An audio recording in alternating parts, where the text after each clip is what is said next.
சோனா குருவி அந்த காட்டுல வீடுகளுக்கு வர்ணம் பூசுற வேலை செஞ்சுக்கிட்டு இருந்தது. சோனாவோட வேலை ரொம்பவும் நேர்த்தியாகவும் அழகாவும் இருந்ததால நிறைய பறவைகள் சோனா குருவியை தேடி வந்து தங்களுடைய வீடுகளுக்கு வர்ணம் பூச அழைச்சிட்டு போனாங்க. ஒரு நாள் பக்கத்து காட்டை சேர்ந்த ஆண்ட ஒண்ணு சோனா குருவி வீட்டுக்கு வந்தது. சோனா, வீடுகளுக்கு வர்ணம் பூசுறதுல நீ ரொம்ப திறமையா வேலை செய்வன்னு கேள்விப்பட்டேன். இப்ப நான் என்னோட வீட்டுக்கு வர்ணம் பூச ஆசைப்படுறேன். அந்த வேலைய உன்னால செஞ்சு கொடுக்க முடியுமா? கண்டிப்பா செஞ்சு கொடுக்குற சேட்ஜி. என்னோட வேலை உங்களுக்கு நிச்சயமா முழு திருப்தியை கொடுக்கும். ஆனா என்னால இப்ப உடனே வர முடியாது. ஏற்கனவே செஞ்சுக்கிட்டு இருக்க வீட்டு வேலைகள் பாக்கி இருக்கு. அந்த வீடுகளுக்கு வர்ணம் பூசி முடிச்சுட்டு நான் வர இன்னும் 2 நாட்கள் ஆகும். சோனா, நீ 2 நாட்கள் தாமதமா வர்றது எனக்கு ஒன்னும் பிரச்சனை இல்ல. நீ என் வீட்டுக்கு வர்ணம் பூசினதுக்கு அப்புறம் என் வீட்டை பார்க்க ரொம்பவும் அழகா இருக்கணும். அதுதான் என்னோட ஆசை. இப்படி சொன்ன ஆந்த சேட்ஜி பிறகு சோனா வீட்டை விட்டு பறந்து போச்சு. பிறகு கொஞ்ச நேரம் கழிச்சு சோனா குருவி வீட்டுக்கு கிளி ஒண்ணு பறந்து வந்தது. ஹலோ, பெயிண்டர் சோனா வீடு இதுதானே? ஆமாங்க, பெயிண்டர் சோனா வீடு இதுதான். பெயிண்டர் சோனா நாதான். ரொம்ப நல்லது சோனா. நான் பக்கத்து காட்டுல இருந்து வரேன். நான் புதுசா ஒரு வீடு கட்டி இருக்கேன். வீட்டுக்கு வர்ணம் பூசறதுல நீங்க ரொம்ப திறமையானவங்கன்னு கேள்விப்பட்டேன். அதனால நீங்க தான் எங்க வீட்டுக்கு வர்ணம் பூசி தரணும். ரொம்ப சரியா சொன்னீங்க ரீட்டா. அதுதான் உண்மையும் கூட. இன்னும் 2 நாள் கழிச்சு உங்க காட்டுல இருக்கிற அந்த சீட்டு வீட்டுக்கு நான் வர்ணம் பூச வரேன். அதே சமயத்துல நான் உங்க வீட்டுக்கும் வர்ணம் பூசி கொடுத்துறேன். என் வீட்டுக்கு வர்ணம் பூசி கொடுக்க ஒத்துக்கிட்டதுக்கு ரொம்ப நன்றி சோனா. நான் வரேன். பிறகு 2 நாள் கழிச்சு சோனா குருவி பக்கத்து காட்டுக்கு போய் அந்த சேட்டு வீட்டுக்கு வர்ணம் பூச ஆரம்பிச்சது. இப்படி வர்ணம் பூச ஆரம்பிச்ச சோனா குருவி கொஞ்ச நேரத்திலே அந்த வீட்டுக்கு ரொம்பவும் அழகா நேர்த்தியா வர்ணம் பூசி முடிச்சிருச்சு. உண்மையிலேயே வர்ணம் பூசி முடிச்சதுக்கு அப்புறம் இந்த வீடு ரொம்பவும் அழகா இருக்கு. சரி, நான் சீக்கிரமா கிளம்பினாதான் கிளி வீட்டுக்கு வர்ணம் பூசலாம். இப்படி நினைச்ச சோனா குருவி பிறகு கிளி வீட்டுக்கு பறந்து போச்சு. இப்படி போன சோனா குருவி பிறகு கிளி வீட்டுக்கு நல்ல முறையில வர்ணம் பூச ஆரம்பிச்சது. சோனா குருவி அந்த கிளி வீட்டுக்கு முழுசா வர்ணம் பூசி முடிக்கவும் ராத்திரியாகவும் சரியா இருந்தது. இன்னைக்கு நான் ரொம்ப சந்தோஷமா இருக்கேன். ஏன்னா ஒரே நாள்ல 2 வீடுகளுக்கும் வர்ணம் பூசி முடிச்சிட்டேன். ஆனா இப்ப எனக்கு ரொம்ப களைப்பா இருக்கு. இப்படி நினைச்ச சோனா குருவி பிறகு தன்னுடைய வீட்டுக்கு பறந்து போச்சு. அப்ப பாதி ராத்திரி ஆச்சு. பிறகு ரொம்பவும் ஆச்சரியமான முறையில ஒரு பெரிய கருப்பு மேகம் ஒண்ணு வானத்துல மிதந்து வந்தது. இப்படி வந்த அந்த மேகம் கொஞ்ச நேரத்திலேயே ரொம்பவும் வேகமா மழை பொழிய ஆரம்பிச்சது. அந்த மழையோட காரணமா அந்த சேட்டு வீட்டுல சோனா பூசி இருந்த வர்ணமும் ரீட்டா கிளி வீட்டுல சோனா பூசி இருந்த வர்ணமும் சுத்தமா கரைஞ்சு போயிடுச்சு. அந்த வீடுகள் இப்ப பார்க்க வர்ணமே பூசாத வீடுகள் மாதிரி தெரிஞ்சது. மறுநாள் பொழுது விடிஞ்சிச்சு. காலையில தூங்கிட்டு இருந்த சோனா குருவி கண் விழிச்சு பார்த்தப்ப எதிர அந்த சேட்டும் ரீட்டா கிளியும் நின்றுகிட்டு இருந்தாங்க. சேட்டு, ரீட்டா கிளி, உங்க 2 பேர் வீட்டுக்கும் நான் நல்ல முறையில வர்ணம் பூசி முடிச்சிட்டேன். நான் பூசி இருந்த வர்ணம் உங்க 2 பேருக்குமே ரொம்பவும் பிடிச்சிருக்கும்னு நினைக்கிறேன். சோனா, நீ என்ன விளையாடுறியா? நான் இன்னைக்கு புதுசா கட்டின வீட்டுக்கு குடி போகலாம்னு நினைச்சிருந்தேன். ஆனா நீ என் வீட்டுக்கு வர்ணமே பூசாததால இப்ப என்னோட எல்லா ப்ரோக்ராமும் கெட்டு போயிடுச்சு. சோனா குருவி, நீ அதே மாதிரிதான் என் வீட்டுக்கும் வர்ணம் பூசவே இல்ல. என் குடும்பத்துல உள்ளவங்க எல்லாம் இன்னும் வீட்டுக்கு வர்ணம் பூசாம இருக்கிறதுக்காக என்ன திட்டிக்கிட்டே இருக்காங்க. இவங்க இப்படி சொன்னதை கேட்ட சோனா குருவி ரொம்ப அதிர்ச்சி ஆயிடுச்சு. நீங்க 2 பேரும் சொல்றதை என்னால நம்பவே முடியல. நேத்து நான் உங்க காட்டுக்கு வந்து உங்க 2 பேர் வீட்டுக்கும் வர்ணம் பூசி முடிச்சுட்டு நைட் ஆனதுக்கு அப்புறம் தான் என் வீட்டுக்கே வந்தேன். அப்புறம் எனக்கு ஒரு சந்தேகம். நேத்து ராத்திரி உங்க காட்டுல மழை ஏதோ பெஞ்சுதா? ஆமா, மழை பெஞ்சுது. அதுக்கு என்ன இப்போ? இப்ப எனக்கு எல்லாம் புரிஞ்சிருச்சு. நேத்து பெஞ்ச மழையில தான் பூசி இருந்த வர்ணம் எல்லாம் கரைஞ்சு போயிருக்கணும். சோனா, மலையில வர்ணங்கள் கரைஞ்சதுன்னு நீ சொல்றத நான் நம்ப முடியாது. நீ என்னவோ எங்க வீட்டுக்கு வர்ணமே பூசலன்னு தான் நான் நினைக்கிறேன். இல்ல சேட்ஜி, என் மேல நம்பிக்கை வைங்க. நான் சொல்றது உண்மை. நான் உங்க 2 பேர் வீட்டுக்குமே நல்ல முறையில வர்ணம் பூசிட்டு தான் வந்தேன். வேணும்னா நான் இப்பவே உங்க வீட்டுக்கு வந்து நான் வர்ணம் பூசினது உண்மைதான் நிரூபிக்கிறேன். பிறகு சோனா குருவி, ஆந்த சேட்டு, ரீட்டா கிளி 3 பேரும் முதல்ல சேட்டு வீட்டுக்கு போனாங்க. வீட்டை பார்த்த சோனா குருவி ரொம்ப அதிர்ச்சி ஆயிடுச்சு. சேட்ஜி, நீங்க சொன்னது உண்மைதான். இந்த வீட்டை பார்க்கும்போது வர்ணம் பூசப்பட்ட வீடு மாதிரியே இல்ல. நேத்து பெஞ்ச மழையில எல்லா வர்ணமும் சுத்தமா கரைஞ்சு போயிடுச்சு. எது எப்படியோ சோனா, நடந்தது நடந்துருச்சு. நீ இப்ப எங்க வீட்டுக்கு மறுபடியும் வர்ணம் பூசி தரணும். நீங்க 2 பேரும் கவலைப்படாதீங்க, என் மேல கோபப்படாதீங்க. உங்க 2 பேர் வீட்டுக்கும் நான் மறுபடியும் வர்ணம் பூசுறேன். சோனா குருவி 2 பேர் வீட்டுக்குமே மறுபடியும் முழுசா வர்ணம் பூசி முடிச்சது. சோனா, நீ பூசின இந்த வர்ணத்தை பார்க்கும்போது என் மனசு ரொம்ப சந்தோஷப்படுது. 2 நாளைக்கு முன்னாடி உன் மேல இருந்த கோபம் எனக்கு இப்ப இல்ல. என் மனசு ரொம்ப மகிழ்ச்சியா இருக்கு. சோனா, இது என்னோட வீடான்னு எனக்கே சந்தேகமா இருக்கு. என்னோட வீட்டை இவ்வளவு அழகா மாத்திட்ட. உனக்கு எப்படி நன்றி சொல்றதுன்னே தெரியல. பழையபடி அந்த கருமேகம் மிதந்து வந்துகிட்டு இருந்துச்சு. இப்ப மறுபடியும் அந்த காட்டுல மழை ஜோரா பெய்ய ஆரம்பிச்சது. இப்படி பெஞ்ச மழையில 2 பேர் வீட்டுக்கும் சோனா குருவி பூசின வர்ணம் பூரா மறுபடியும் கரைஞ்சு ஓடிடுச்சு. ஐயோ, நான் என்ன பண்ணுவேன்? என் வீட்டுக்கு சோனா பூசின வர்ணம் எல்லாம் என் கண்ணு முன்னாடியே கரைஞ்சி ஓடிடுச்சு. ரீட்டா கிளி இப்படி சொல்லிக்கிட்டு இருக்கும்போது அந்த சீட்டை அங்க கோவமா பறந்து வந்தது.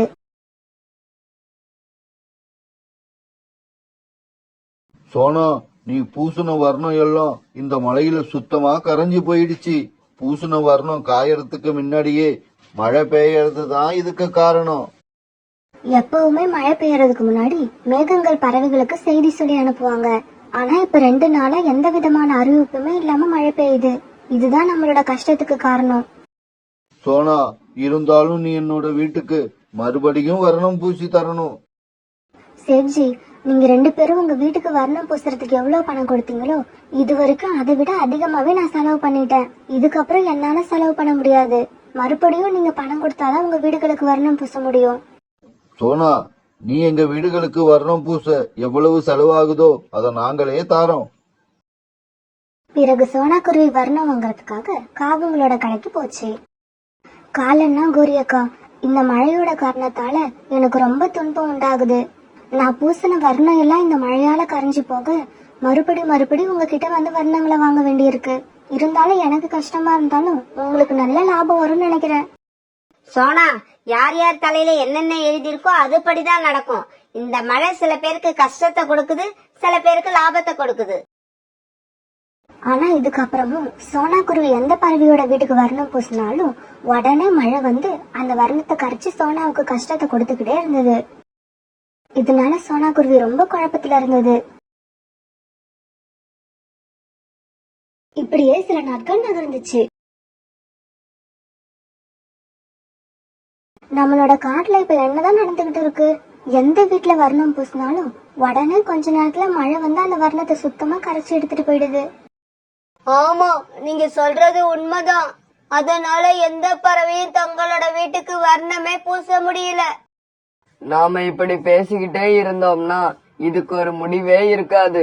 அதனால நாம எல்லாம் போய் காட்டோட ராஜா கிட்ட நம்மளோட நிலைமையை எடுத்து சொல்லுவோம். அவரால மட்டும்தான் இதுக்கு உதவி பண்ண முடியும். பிறகு பறவைங்க எல்லாரும் அந்த காட்டோட ராஜாவை பார்க்க போனாங்க. பறவைகள் எல்லாரும் ஒன்னா சேர்ந்து வந்திருக்கிறத பார்த்தா உங்களுக்கு ஏதோ கஷ்டம் வந்திருக்குன்னு நினைக்கிறேன். அதை தீர்க்க வேண்டியது என்னோட பொறுப்பு. உங்களோட கஷ்டம் என்னன்னு சீக்கிரம் என்கிட்ட சொல்லுங்க. பருந்து ராஜா இப்படி கேட்ட உடனே சோனா குருவி பருந்து ராஜா கிட்ட நடந்தது எல்லாத்தையும் சொல்லுச்சு. பருந்து ராஜா, இது வரைக்கும் பறவை கிட்ட சொல்லாம எந்த மேகமும் இந்த காட்டுல மழை பொழிஞ்சதே கிடையாது. இப்ப கொஞ்ச நாளாதான் இந்த மாதிரி தேவையில்லாத சம்பவங்கள் நடந்துகிட்டே இருக்கு. இதை கேட்ட பருந்து மகாராஜா உடனே தன்னுடைய வீரர்கள் கிட்ட இப்படி சொன்னாரு. வீரர்களே, உடனே போய் மேகங்களோட தலைவனை நான் வர சொன்னதா சொல்லி அழைச்சுக்கிட்டு வாங்க. பிறகு அந்த வீரர்கள் வேகமா பறந்து மேகங்களோட தலைவன் கிட்ட போனாங்க. மேகங்களோட தலைவரே, உங்களை உடனே அழைச்சுக்கிட்டு வர சொல்லி பருந்து ராஜா எங்களை அனுப்பிச்சிருக்காரு. இதை கேட்டதும் மேகங்களோட தலைவன் பருந்து ராஜாவோட அரண்மனைக்கு வந்துச்சு. மேகங்களின் தலைவனே, உங்களோட மேக கூட்டங்கள் எந்த விதமான முன்னறிவிப்பும் இல்லாம எங்க காட்டுல மழை பெய்யறதால எங்க காட்டுல உள்ள பறவைகளுக்கு ரொம்ப துன்பம் ஏற்படுது. அந்த மாதிரி மேகங்கள் யாருன்னு கண்டுபிடிச்சு அவங்களுக்கு தக்க தண்டனை கொடுக்கணும். உடனே தன்னுடைய வீரர்கள் கிட்ட ஆலோசனை நடத்தின மேகங்களோட தலைவன் பருந்து ராஜா கிட்ட இப்படி சொல்லுச்சு. பருந்து ராஜா, இப்படி உங்க காட்டுல முன்னறிவிப்பு இல்லாம மழை பெஞ்ச மேகத்தோட பேரு பப்ளு. நான் இப்ப போய் அந்த பப்ளு மேகத்தை உங்க அரண்மனைக்கு அனுப்பி வைக்கிறேன். அதுக்கு என்ன தண்டனை கொடுக்கணும்னு நீங்களே முடிவு பண்ணிக்கிங்க. பிறகு மேகங்களோட தலைவன் பப்ளு மேகத்தை அனுப்பி வைக்க அது பயந்துகிட்டே உள்ள வந்தது. ஏய் மேகமே, நீ இப்ப கொஞ்ச நாளா என் காட்டுல உள்ள பறவைகளுக்கெல்லாம் ரொம்ப துன்பத்தை கொடுத்திருக்க. அதுக்கான தண்டனைய நீ இப்ப அனுபவிச்சே ஆகணும். வீரர்களே, இந்த மேகத்தை இழுத்து கொண்டு போய் பாதாள சிறையில போடுங்க. 1 வருடம் அந்த சிறையிலேயே இந்த மேகம் இருக்கணும். அதுதான் இதுக்கு தண்டனை. பருந்து மகாராஜா, தயவு செய்து என்ன மன்னிச்சிடுங்க. இனிமே இந்த தவறை நான் எப்பவுமே செய்ய மாட்டேன். பறவைகள் கிட்ட முன்னறிவிப்பு கொடுக்காம மழை பெய்யவே மாட்டேன். அதுவும் இல்லாம இந்த தவறை நானா செய்யல. அப்படியா? இதை செய்ய சொன்னது யாரு? அவங்க யாருன்னு நீ சொன்னீன்னா உனக்கு கிடைக்கிற தண்டனை குறையறதுக்கு வாய்ப்பு இருக்கு. அரசு, உங்ககிட்ட நான் எல்லா உண்மையும் சொல்லிடுறேன். இந்த காட்டுல வர்ணங்கள் விக்கிற கடை வச்சிருக்க காலுக்காகவும் கோரிக்காகவும் ஒரு நாள் என்ன வந்து சந்திச்சாங்க. காலுக்காகவும் கோரிக்காகவும் ஏன் 2 பேரும் சோகமா இருக்கீங்க? மேகண்ணா, நான் வர்ணங்கள் விக்கிற கடை வச்சுக்கிறது உங்களுக்கு ஏற்கனவே தெரியும். ஆனா இப்ப எங்க கடையில சரியாவே வியாபாரம் ஆக மாட்டேங்குது. பறவைகள் 1 வருஷத்துக்கு ஒரு தடவையோ இல்ல 2 வருஷத்துக்கு ஒரு தடவையோ தான் வர்ணம் பூசுறாங்க. இதனால வர்ணங்கள் வாங்க எங்க கிட்ட எப்பவோ ஒரு முறை தான் வருவாங்க. ஆனா நீங்க நினைச்சா அவங்களை அடிக்கடி என்கிட்ட வந்து வர்ணங்கள் வாங்கும்படி வைக்கலாம். அப்படியா? அது எப்படி? இந்த காட்டுல உள்ள எல்லா பறவைகளோட வீட்டுக்கும் வர்ணம் பூசுற வேலைய சோனா குருவி தான் செய்யுது. நீ செய்ய வேண்டிய வேலையெல்லாம் இது மட்டும்தான். எப்பவுமே நீ சோனா குருவிய ஃபாலோ பண்ணிக்கிட்டே இருக்கணும். அது எந்த வீட்டுக்கு வர்ணம் பூசினாலும் உடனே அந்த பகுதிகளில் மழை பெஞ்சு அந்த வர்ணத்தை கரைச்சி விட்டுடணும். இதனால அந்த பறவைகளுக்கு கஷ்டம் ஏற்படாதா? என்ன மேகமே, எங்களை பத்தி உனக்கு ஒண்ணும் தெரியாதா? நாம நல்லா இருக்கிறதுக்காக எவ்வளவு பேர் கஷ்டப்பட்டாலும் அது தப்பே இல்ல. இதுதான் எங்களோட கொள்கை. நீங்க சொல்றபடி நான் நடந்துகிட்டா எனக்கு என்ன கிடைக்கும்? உனக்கு என்ன நன்மை கிடைக்கும்னு அதையும் சொல்றேன் கேட்டுக்க. எப்பவுமே வெறும் கடல் தண்ணியையும் ஆத்து தண்ணியையும் குடிச்சுக்கிட்டு இருக்க நீ எங்க பேச்சு கேட்டு நடந்தீன்னா நீ குடிக்கிறதுக்கு குளுமையான பாதாம் பால் கொடுப்போம். ஒரு தர பாதாம் பால் குடிச்சு பாத்தீங்கன்னா அதோட ருசியை நீ வாழ்க்கையில மறக்கவே மாட்ட. அப்படியா? நீங்க சொல்றபடியே நான் கண்டிப்பா செய்யறேன். ஏன்னா இது வரைக்கும் நான் பாதாம் பால் குடிச்சதே இல்ல. அத குடிக்கணும் போல ரொம்ப ஆசையா இருக்கு. பருந்து மகாராஜா, நான் இவ்வளவு தவறு செய்ய காரணமே இந்த 2 காகங்கள் தான். அப்புறம் அந்த காகங்கள் என்கிட்ட சொன்னபடி ஒரு தடவை கூட எனக்கு பாதாம் பால் கொடுக்கவே இல்ல. அவங்களுக்கு தண்டனை கொடுக்கும் போது இதையும் மனசுல ஞாபகம் வச்சுக்கோங்க. பிறகு வீரர்கள் அனுப்ப அவங்க போய் காலுக்காகத்தையும் கோரிக்காகத்தையும் கைது பண்ணி அரண்மனைக்கு கொண்டு வந்தாங்க. மகாராஜா மகாராஜா, ஏதோ பணம் சம்பாதிக்கணுங்கிற ஆசையில தெரியாதனமா இப்படி தப்பு பண்ணிட்டோம். எங்களை மன்னிச்சு விட்டுடுங்க. ஆமா மகாராஜா, எங்களை மன்னிச்சு விட்டுட்டீங்கன்னா நாங்க மறுபடியும் இந்த மாதிரி தவறு செய்யவே மாட்டோம்.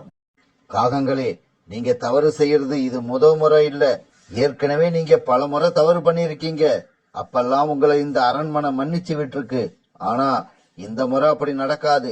வீரர்களே, இந்த 2 காகங்களையும் பாதாள சிறையில கொண்டு போய் அடையுங்க. உங்க 2 பேருக்கும் 1 வருட சிறை தண்டனை. தப்பு செஞ்சு இப்படி பாதாள சிறையில அடைக்கப்பட்ட காகங்கள் 2 பேரும் கண்ணீர் விட்டு கதறினாங்க. ஆனா பாவம், இவங்க கதறலை கேட்கதான் யாருமே இல்ல.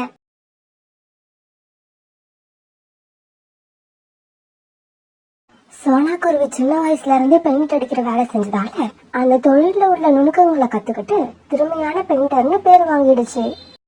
சோனா குருவிக்கு திருமணம் ஆகி கொஞ்ச நாள்ல இருந்து அதோட கணவர் ராணா குருவியோட உடல்நிலை சரியில்லாம போயிடுச்சு. இதனால கல்யாணத்துக்கு அப்புறமும் சோனா குருவி தொடர்ந்து பெயிண்ட் அடிக்கிற வேலை பாக்குற மாதிரி ஆயிடுச்சு. புறா, என்னோட வீட்டுக்கு நல்ல முறையில பெயிண்ட் அடிக்கணும். அதுக்காக நான் பெயிண்டரை தேடிக்கிட்டு இருக்கேன். உனக்கு தெரிஞ்சு நல்ல பெயிண்டர் யாராவது இருக்காங்களா? காலு சார், நம்ம காட்டுல இருக்கிற சோனா குருவிய உங்களுக்கு தெரியாதா? அதை விட நல்ல பெயிண்டர் நம்ம காட்டுல வேற யாருமே கிடையாது. நல்லது புறா, எனக்கு நீ சோனா குருவியோட அட்ரஸ் கொடு, நான் போய் பார்த்து பேசிக்கிறேன். பிறகு சோனா குருவியோட அட்ரஸ புறா கொடுக்க காலுக்காகவும் சோனா குருவி வீட்டை நோக்கி பறந்து போச்சு. இங்க பாருங்க சோனா, என் வீட்டுக்கு நல்ல முறையில பெயிண்ட் அடிக்கணும். பாக்குறவங்க எல்லாரும் இந்த பெயிண்ட் அடிச்சது யாருன்னு கேட்கணும். அந்த அளவுக்கு நல்லா இருக்கணும். நான் உங்க வீட்டுக்கு நல்ல முறையில பெயிண்ட் அடிச்சு தரேன். அத பத்தி நீங்க எந்த கவலையும் பட வேண்டாம். அப்ப நாளைக்கே வந்து வேலையை ஆரம்பிச்சிருங்க. இப்படி சொன்ன காலுக்காகவும் கொஞ்சம் பணத்தை எடுத்து சோனா கிட்ட கொடுத்தது. சோனா, இந்த பணத்தை பெயிண்ட் வாங்க வச்சுக்கிங்க. வேலையை முடிச்சதுக்கு அப்புறம் உங்களோட கூலியை நான் தரேன். இப்படி சொன்ன காலுக்காகவும் பிறகு சோனா குருவி வீட்டை விட்டு கிளம்பி போச்சு. காலுக்காகவும் அதே காட்டுல ஒரு பெரிய கம்பெனில மேனேஜரா வேலை பார்த்துக்கிட்டு இருந்தது. காலுக்காகத்தோட குடும்பமே பெரிய பணக்கார குடும்பம். ஆனா அந்த குடும்பத்துல யாருக்குமே பண திமிரு கிடையாது. ஆனா அந்த குடும்பத்துல காலுக்காகத்துக்கு மனைவியா அந்த கோரிக்காகத்துல தான் வாக்கப்பட்ட இடம் பெரிய பணக்கார இடங்கிற கர்வம் இருந்துகிட்டு தான் இருந்தது. அது கோரிக்காகத்தோட பேச்சுல எப்பவுமே வெளிப்படும். காலுஜி, போன விஷயம் என்னாச்சு? நல்ல பெயிண்டர் கிடைச்சாங்களா இல்லையா? கிடைச்சிட்டாங்க கோரி. இந்த காட்டுலயே நம்பர் 1 பெயிண்டர் சோனா குருவி. அவங்க கிட்ட பேசி ஒப்பந்தம் பண்ணிட்டேன். நாளைக்கு நம்ம வீட்டுக்கு பெயிண்ட் அடிக்கிற வேலையை வந்து ஆரம்பிச்சிருவாங்க. என்ன காலுஜி, போயும் அந்த குருவியை ஒப்பந்தம் பண்ணிட்டு வந்திருக்கீங்க? வேற நல்ல பெயிண்டர் கிடைக்கலையா உங்களுக்கு? கோரி, அந்த சோனா குருவி நீ நினைக்கிற மாதிரி சாதாரண குருவி இல்ல. பெயிண்டிங் வேலை யாரு நல்லா பண்ணுவான்னு இந்த காட்டுல யார கேட்டாலும் எல்லாரும் சொல்ற ஒரே பேரு சோனா குருவி தான். காலுஜி, நீங்க சொல்ற சோனா குருவிய சின்ன வயசுல இருந்தே எனக்கு நல்லா தெரியும். நாங்க எல்லாம் ஒன்னா ஓடி ஆடி விளையாண்டு இருக்கோம். எங்க வீட்ல இருந்து 4 வீடு தள்ளி அவங்க வீடு இருந்தது. என்னை விட 4 வயசு சின்னவதான். இருந்தாலும் அவ என்னை விட புத்திசாலி. கோரி, அந்த சோனா குருவி பேரை கேட்டு நீ கோபமான உடனேயே எனக்கு தெரிஞ்சு போயிடுச்சு. அந்த சோனா குருவி ஒரு நல்ல குருவியா இருக்கணும்னு. ஏன்னா உனக்கு நல்லவங்களை கண்டாதான் பிடிக்காது. காலுஜி, வாய மூடிக்கிட்டு நான் சொல்றதை கேளுங்க. ஸ்கூல்ல எப்பவுமே ஃபர்ஸ்ட் வர்றதால அவளதான் எல்லாருக்கும் ரொம்ப பிடிக்கும். எல்லாருமே நல்ல குழந்தைக்கு உதாரணமா சொல்லணும்னா அவ பேரை தான் சொல்லுவாங்க.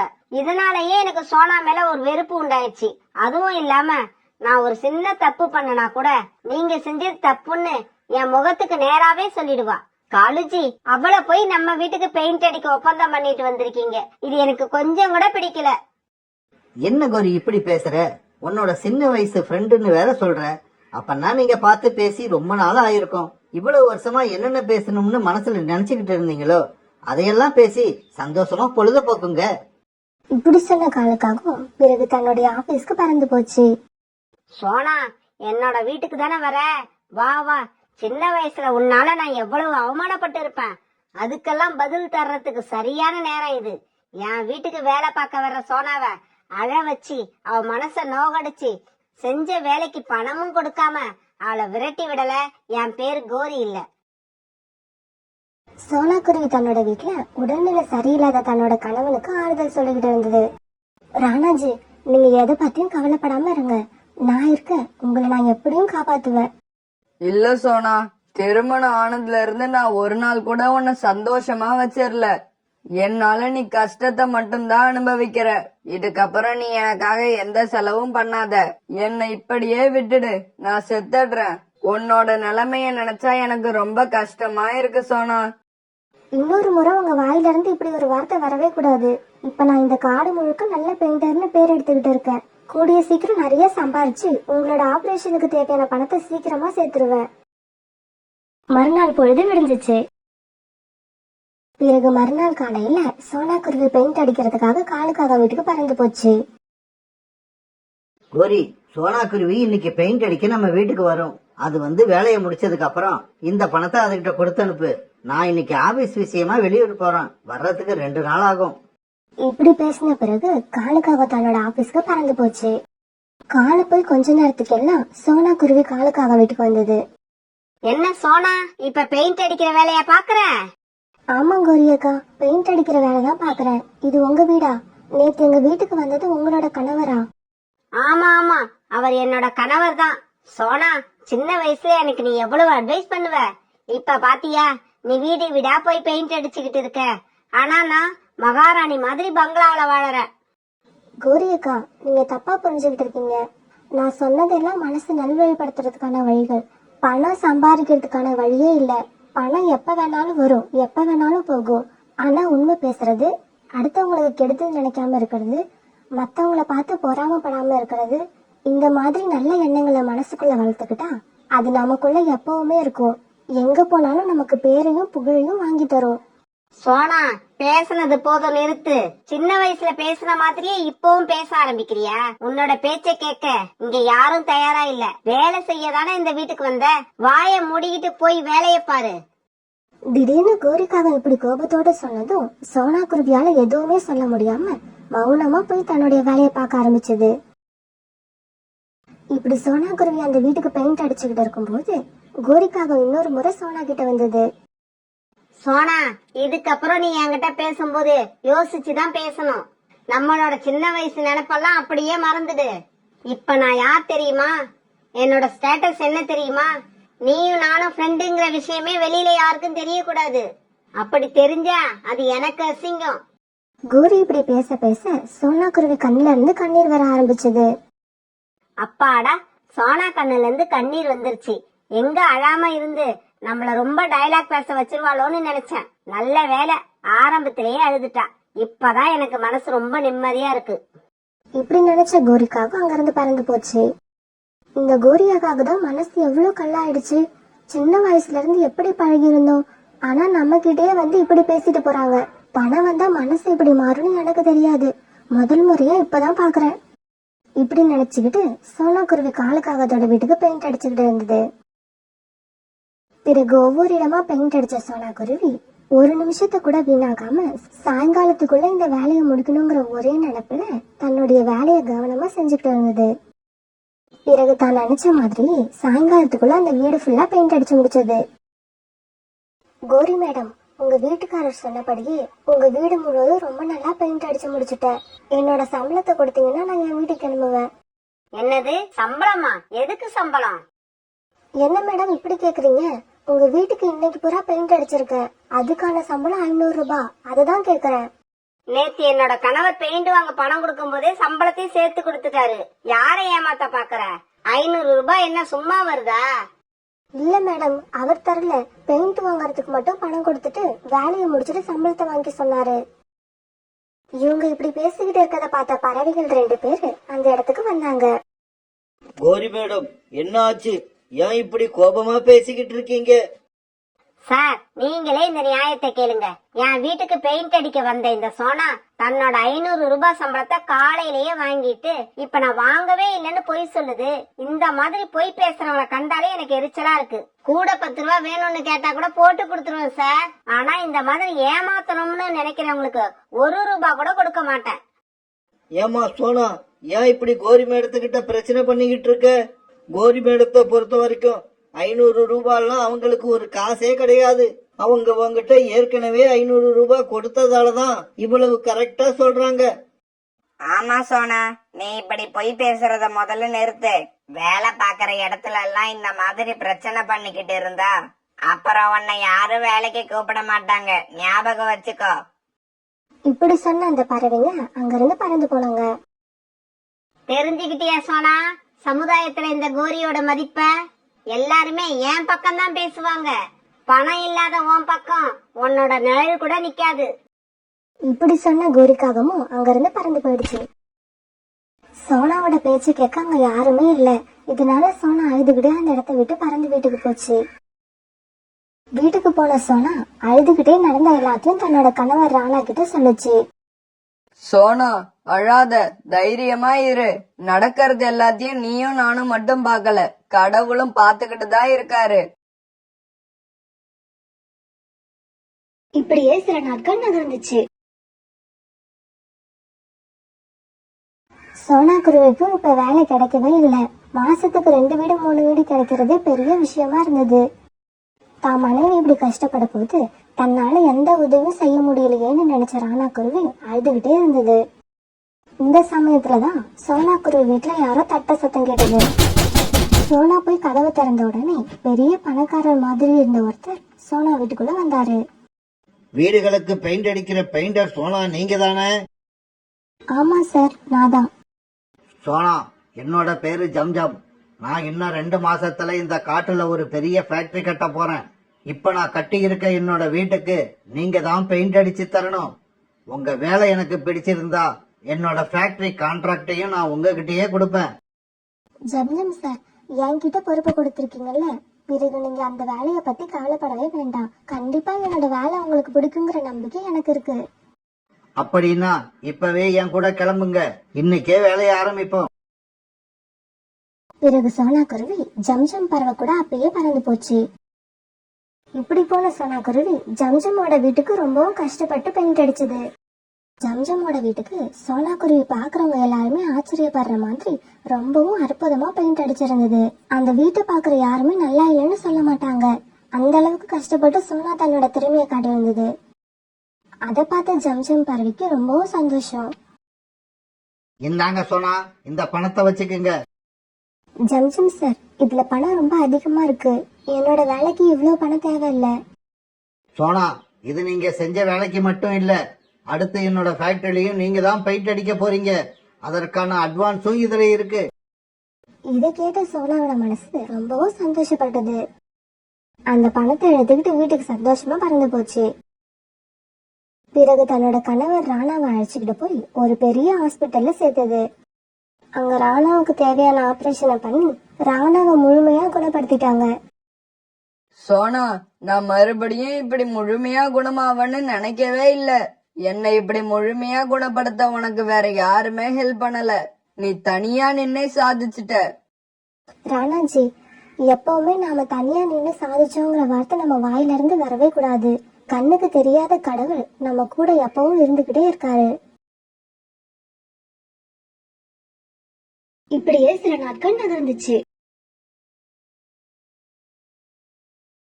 பிறகு ஒரு நாள் ராணா குருவியும் சோனா குருவியும் வெளியில பறந்து போகும்போது யாரோ கீழே அடிபட்டு கிடக்கிறத பார்த்துட்டு அவங்க கிட்ட போனாங்க.